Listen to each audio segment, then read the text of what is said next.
ناظرین، مشرق وسطیٰ کی جنگ پھیل گئی ہے۔ اسرائیل کے جارحانہ عزائم کے خلاف آخرکار امت مسلمہ کو ہوش آ گیا۔ پاکستان اور سعودی عرب بھی کھل کر اسرائیل کے خلاف میدان میں آ گئے ہیں۔ اسرائیل نے غزہ اور لبنان کے بعد شام پر حملے کرنے شروع کیے تو وہیں امریکہ نے یمن میں حوثیوں کے ٹھکانوں کو نشانہ بنانا شروع کیا تو پاکستان اور سعودی عرب بھی ایران کے شانہ بشانہ کھڑے ہو گئے ہیں۔ پاکستان نے پہل کرتے ہوئے ترکیہ، مصر اور سعودی عرب کے فوجی دستوں کو پاکستان بلا لیا ہے۔ آخر یہ سب اسلامی ملکوں کی فوج پاکستان کیا کرنے آئی ہے؟ پاکستان میں کیا کھچڑی پکنے جا رہی ہے؟ کیا واقعی امت مسلمہ کو اندازہ ہو گیا کہ نیتن یاہو کے گریٹر اسرائیل کی جانب بڑھتے قدم روکنے کا یہ آخری موقع ہے؟ اگر اب صہیونی ریاست کو لگام نہ ڈالی گئی تو پھر وقت گزر جائے گا اور بعد میں ہاتھ ملتے رہنے کا کوئی فائدہ نہیں ہوگا۔ اگر بدمست اسرائیلی ہاتھی کو نہ روکا گیا تو آہستہ آہستہ وہ تمام مسلم ملکوں کو خانہ جنگی کا شکار کر دے گا۔ لیکن اب تمام مسلم ملکوں کی فوج پاکستان آ رہی ہے تو کیا یہاں سے اسرائیل پر حملہ کیا جائے گا؟ کیا اسرائیلی فوج پاکستان پر بمباری کرنے کی غلطی کرے گی؟ ان سوالوں پر تفصیلی ڈسکشن آگے چل کر ہوگی۔ ایک اور پیش رفت سے آپ کو آگاہ کریں کہ ایران کے سپریم لیڈر آیت اللہ خامنئی نے اسرائیلی دھمکیوں کو جوتے کی نوک پر رکھتے ہوئے 5 سال بعد عوامی اجتماع سے نہ صرف خطاب کیا بلکہ صہیونی ریاست کو دو ٹوک الفاظ میں للکارا۔ آیت اللہ خامنئی کی خطاب نے صہیونی ریاست کے خلاف لڑنے والی حزب اللہ سمیت تمام مزاحمتی تنظیموں میں نئی روح پھونک دی۔ ایرانی روحانی پیشوا کے خطبہ جمعہ کے بعد پہلے ہی حملے میں 30 صہیونی فوجیوں کو قتل کر دیا گیا۔ مزاحمت کاروں کا حملہ اتنا شدید تھا کہ اسرائیلی کمانڈو یونٹ کو سنبھلنے یا اپنا دفاع کرنے کا موقع ہی نہیں ملا۔ جنگجوؤں کے اس حملے میں صہیونی فوج کو اب تک کا سب سے بڑا نقصان اٹھانا پڑا ہے۔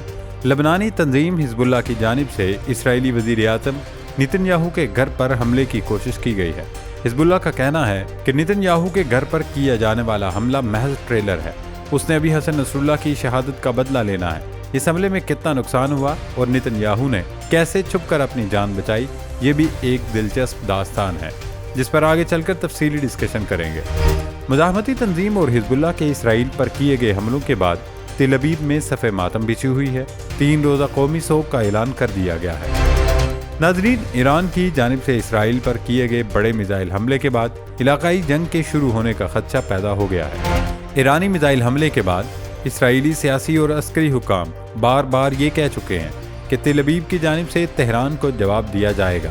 ایران نے اپنے حملے کی وضاحت کرتے ہوئے کہا کہ اس نے 200 کے قریب بلاسٹک میزائلوں سے اسرائیل پر حملہ کیا تھا۔ یہ 31 جولائی کو تہران میں حماس سربراہ اسماعیل ہنیہ اور 27 ستمبر کو بیروت کے مضافات میں حزب اللہ سربراہ حسن نصر اللہ کو قتل کیے جانے کا بدلہ تھا۔ گزشتہ روز ایرانی سپریم لیڈر آیت اللہ خامنئی نے اپنے خطبہ جمعہ میں کہا تھا کہ ایران کی جانب سے کیا جانے والا حملہ صہیونی ریاست کو دی گئی ہلکی ترین سزا تھی۔ دوستو، حزب اللہ کو ایران کی مکمل حمایت حاصل ہے اور وہ خطے میں اس کا اہم اتحادی سمجھا جاتا ہے۔ اسرائیلی وزیر اعظم نیتن یاہو نے کہا کہ ایران نے ایک سنگین غلطی کی ہے اور وہ اس کی قیمت چکائے گا۔ اسرائیلی وزیر اعظم نیتن یاہو پر ایران کو جواب دینے کے لیے دباؤ بڑھ رہا ہے۔ سابق اسرائیلی وزیر اعظم نفتالی بینٹ نے گزشتہ روز عوامی ریلی سے خطاب میں کہا، نیتن یاہو نے اسرائیلی سالمیت اور سیکیورٹی کو داؤ پر لگا دیا ہے۔ ایران کی جانب سے اتنی بڑی تعداد میں میزائل داغے جانے کے باوجود ابھی تک ہم نے کوئی جواب نہیں دیا۔ اگر اسی طرح سے ریاست خاموش رہی تو پھر نہ صرف ایران بلکہ دوسرے ملکوں کو بھی اسرائیل پر حملے کی جرت ہوگی۔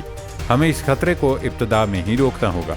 سابق وزیر اعظم نفتالی بینٹ نے نیتن یاہو انتظامیہ سے مطالبہ کیا کہ وہ ایران کی جوہری تنصیبات کو نشانہ بنائے۔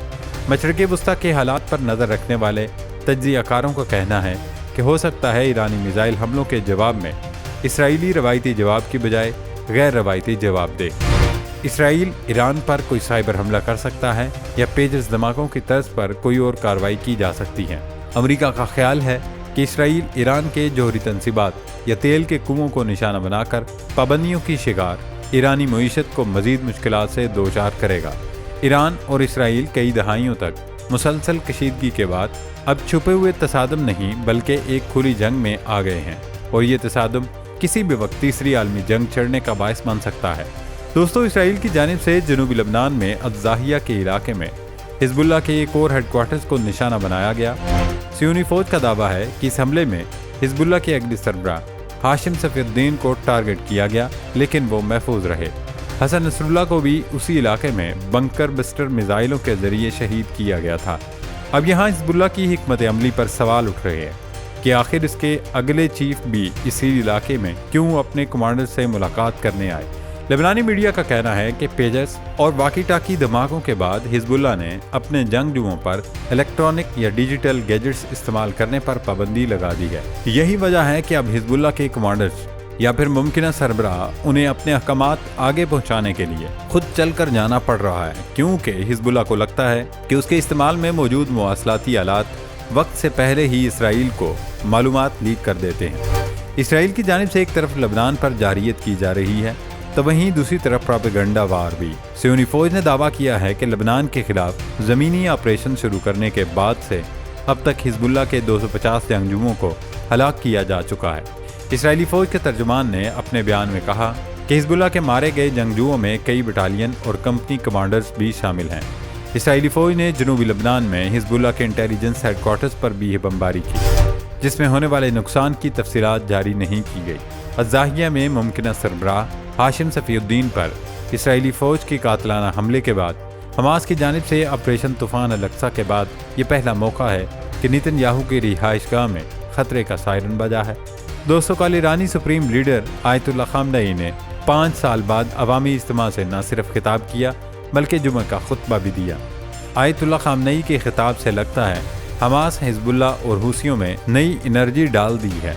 پہلے حزب اللہ نے نیتن یاہو کی رہائش گاہ پر میزائل مارا، اس کے آدھے گھنٹے بعد جنوبی لبنان میں 30 اسرائیلی فوجیوں کی ہلاکت کی اطلاع آ گئی۔ اسرائیلی فورسز نے صرف 10 فوجیوں کی ہلاکت کی تصدیق کی ہے، جس میں 2 کمانڈوز شامل تھے، جبکہ ایرانی میڈیا کا دعویٰ ہے کہ لبنان میں صہیونی فوج کو حزب اللہ کے ہاتھوں بھاری جانی و مالی نقصان اٹھانا پڑ رہا ہے۔ ایرانی نیوز ایجنسی ارنا کے مطابق لبنانی جنگجوؤں نے اسرائیلی فوج پر دعویٰ بولا، حملہ اتنا اچانک اور غیر متوقع تھا کہ صہیونی کمانڈرز کو مزاحمت یا جوابی فائرنگ کا بھی وقت نہیں ملا۔ حملے میں مارے جانے والے تمام کے تمام اسرائیلی فوج کی اسپیشل یونٹ یعنی کمانڈوز تھے، لیکن حزب اللہ کے جنگجوؤں نے اسرائیلی فوج کا غرور خاک میں ملا دیا۔ یہ اطلاعات بھی ہیں کہ 20 سے زائد صہیونی فوجی زخمی ہوئے ہیں، جن کی حالت انتہائی تشویشناک بتائی جا رہی ہے۔ فلسطینی ٹی وی چینل رام اللہ نے بھی ایرانی میڈیا کی خبر کی تصدیق کرتے ہوئے بتایا کہ حزب اللہ کے حملے میں زخمی ہونے والے صہیونی فوجیوں کو ہیلی کاپٹر کے ذریعے اسپتال لے جایا گیا۔ دوستو، کل سے سوشل میڈیا پر خبریں گرم تھیں کہ پاکستان نے مشرق وسطیٰ کی جنگ میں نہ صرف کودنے کا فیصلہ کر لیا ہے بلکہ ایران کا کھل کر ساتھ دینے کا وعدہ بھی کر لیا۔ اس مقصد کے لیے پاکستان نے سعودی ولی عہد محمد بن سلمان کو بھی منا لیا۔ اگلے چند روز میں پاکستان اور سعودی عرب کے دستے لبنان اور غزہ جا کر اسرائیل سے دو بدو جنگ کریں گے۔ یہ اطلاع محض سوشل میڈیا پر پھیلائی گئی تھی، اس کا حقیقت سے کوئی تعلق نہیں۔ دراصل پاکستان میں ہونے والی سندھ شیلڈ 2024 مشقوں میں سعودی عرب کی شاہی فضائیہ بھی حصہ لے رہی ہے۔ سعودی فوجی دستہ مشقوں میں شرکت کے لیے پاکستان پہنچ چکا ہے، تو لگتا ہے کہ سعودی فوجیوں کی آمد کی فوٹیج کو لوگوں نے افواہ سازی کے لیے استعمال کیا۔ سعودی رائل ایئر فورس 6 ٹورنٹو طیاروں کے ساتھ مشق میں شرکت کر رہی ہے۔ رائل فورس کے کمانڈر کو مشق میں استعمال کیے جانے والے ساز و سامان، فضائی، تکنیکی اور معاون عملے کے بارے میں بریفنگ دی گئی۔ سعودی عرب کے ساتھ پاکستان، ترکیہ اور مصر کی فورسز سندھ شیلڈ 2024 مشقوں میں حصہ لے رہی ہے۔ دراصل لگتا یہی ہے کہ تمام اسلامی ملکوں کی فوج چونکہ پاکستان میں موجود ہے، اس لیے یہ خبر گھڑی گئی کہ پاکستان القدس فورس کی تشکیل میں مرکزی کردار ادا کر رہا ہے اور اپنے فوجی دستے لبنان اور غزہ بھیجنے کی تیاری کر رہا ہے۔ حقیقت میں ایسا کچھ نہیں ہے۔ فی الحال تو پاکستان غزہ اور لبنان کی لڑائی سے دور ہے، لیکن دیکھنا ہوگا کہ آخر کب تک پاکستان خود کو اس جنگ کا حصہ بننے سے روک سکتا ہے۔ لگتا یہی ہے کہ پاکستان کو پہل کرتے ہوئے القدس فورس کا ہیڈ کوارٹرز اپنے ملک میں قائم کرنا چاہیے تاکہ القدس کی حفاظت کی جا سکے۔